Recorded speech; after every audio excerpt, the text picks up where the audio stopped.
Hola la familia! On espère que vous allez bien et aujourd'hui, nouveau débrief, on sort du match qui s'est passé à 14h cet après-midi entre Barça Alaves à domicile, match qu'il fallait absolument gagner puisque le Real Tout à fait. a perdu son match contre l'Espagnol Barcelone, il fallait gagner tout simplement ce match, c'est chose faite, 1-0.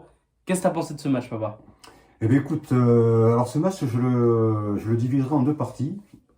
Première mi-temps et deuxième mi-temps. Première mi-temps, catastrophique. Pas que pour le Barça, pour la beauté du football en général. Parce que voilà, je trouve qu'il y avait beaucoup trop d'arrêts de jeu, pratiquement aucune action, ou très peu, ou très mal organisé. Et un arbitrage lamentable. En revanche, voilà, deuxième mi-temps complètement différente avec le Barça que j'aime, offensif, avec beaucoup d'action. Donc voilà, assez mitigé sur l'ensemble du match. Et toi, Patou? Eh bien écoute, je pense que la meilleure chose à dire c'est qu'on est habitué. On est habitué à voir ce Barça dans la première mi-temps en fait complètement inexistant, euh, limite qui se fait dominer par n'importe quelle équipe. Et au final, ben, alors pour le coup ça restera un mystère de ce qui se passe dans cette mi-temps à chaque fois. Ouais. Qu'est-ce qu'il dit l'entraîneur enfin je sais pas, je comprends pas pourquoi le Barça commence pas ses matchs plein pot dès le début. Mais en tout cas voilà comme tu l'as dit, seconde mi-temps vraiment meilleure, clinique, et j'ai vraiment apprécié cette deuxième mi-temps. Je pense que là où tu as bien résumé, c'est que vraiment le match s'est divisé en deux parties. Et puis voilà, donc but de Lewandowski, qui donc fait partie à tous les deux de nos flops. On en avait parlé lors Ouais, du oui. dernier match débrief. On avait parlé un peu de lui en Mhm. disant que c'était compliqué. Ça reste toujours le cas.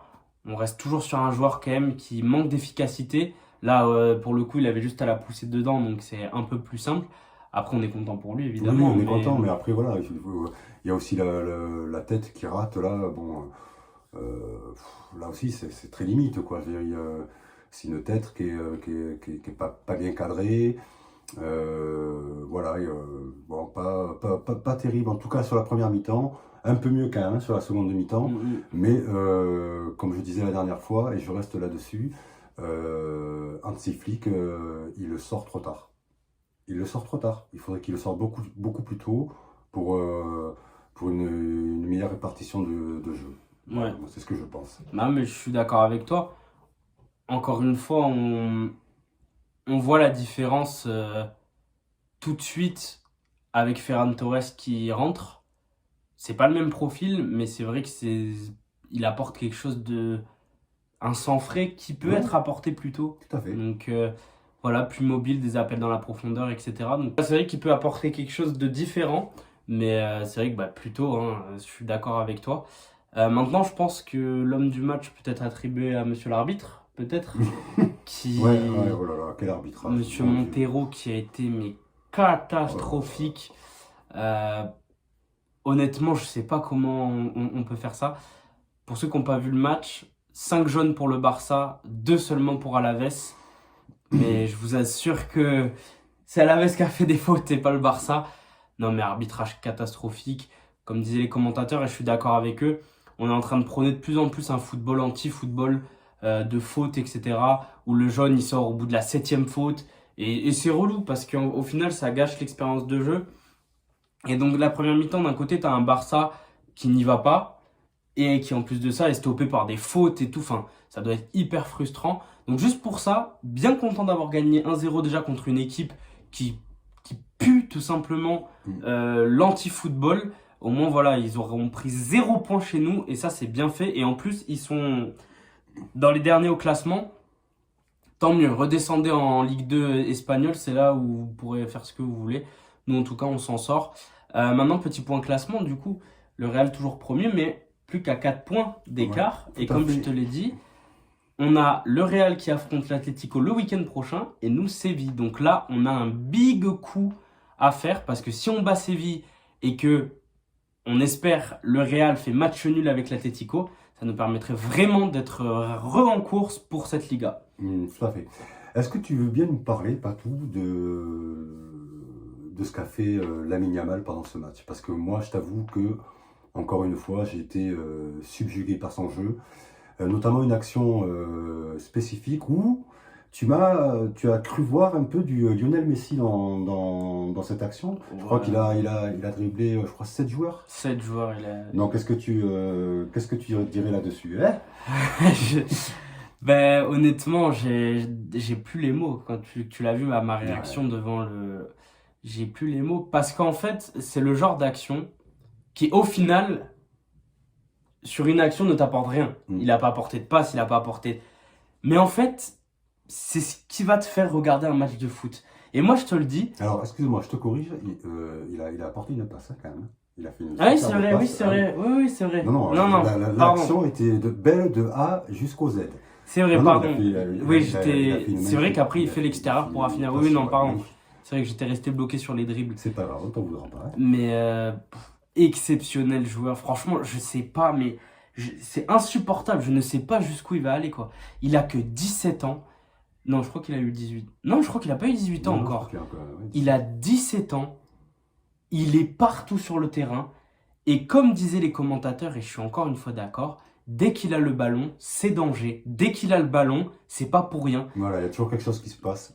Jamais de passe en retrait, très rarement. C'est toujours. Dribble, extérieur, passe, but. Il est partout et il est exceptionnel. Et honnêtement, bah ouais, on est obligé de le dire, il porte ce Barça offensivement.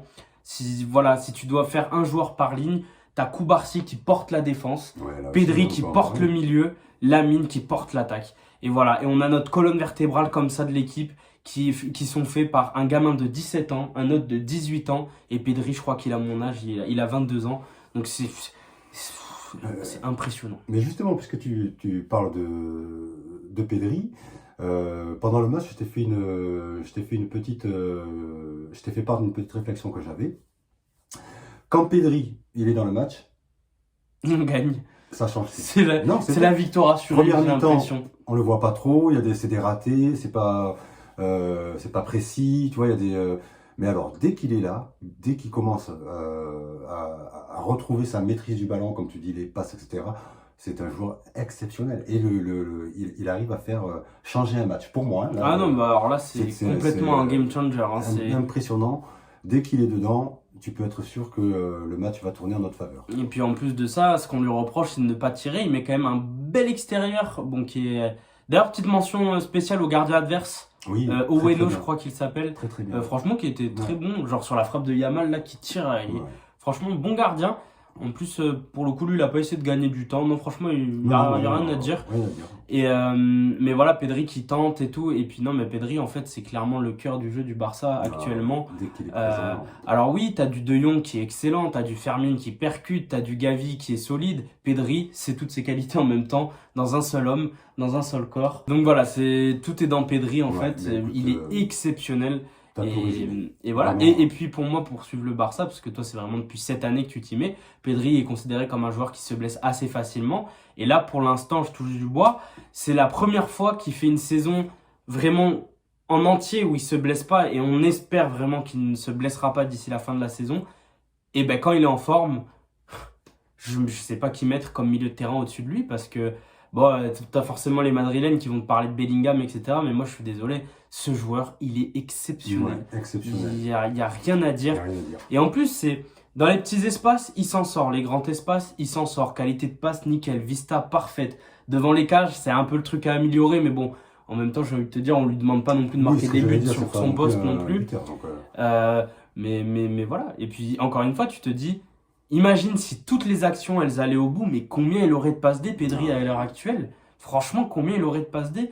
Donc, exceptionnel. De toute façon, on a, je pense, le meilleur milieu de terrain du monde, le meilleur latéral droit du monde avec Koundé, le meilleur attaquant droit avec Yamal, le meilleur attaquant gauche avec Rafinha. Enfin, franchement, ces joueurs-là, moi, je ne leur trouve pas. non, Il y a c'est pas, vrai il y a- que, ils n'ont pas d'égal. c'est ça. Donc, Donc, franchement, rien à dire. En tout cas, on espère que vous, le match vous aura plu. Nous, on se retrouvera du coup jeudi avant jeudi pour l'avant-match contre Valence. Et puis jeudi, pareil pour le débrief contre Valence chez eux, mais en quart de finale. Donc, c'est un gros match. Là, le Barça enchaîne. Alavés, c'était pas évident. Valence, on leur a mis 7-0 en championnat, mais c'est en championnat. Quart de finale, c'est un autre match. Et derrière, Séville aussi, qui est une équipe qui joue et qui sera compliquée à aller chercher. Est-ce que tu veux conclure cette vidéo? Qu'est-ce que tu dirais pour conclure ce match? Mais pour conclure ce match, je dirais qu'on a quand même dans l'ensemble passé un bon moment. Ah bah oui. Et que on espère encore de jolis buts, de belles actions et de grandes victoires du Barça. Voilà. Et surtout, l'arbitrage continue comme ça, c'est exceptionnel. Voilà, super. Alors là, quand c'est arbitré comme ça, c'est... Ne changez rien. Franchement, voilà. C'est ironique, bien entendu. Hein. Évidemment. N'hésitez pas à nous dire dans les commentaires, évidemment, ce que vous avez pensé du match, vos tops, vos flops, etc. Et en attendant, Visca Barça!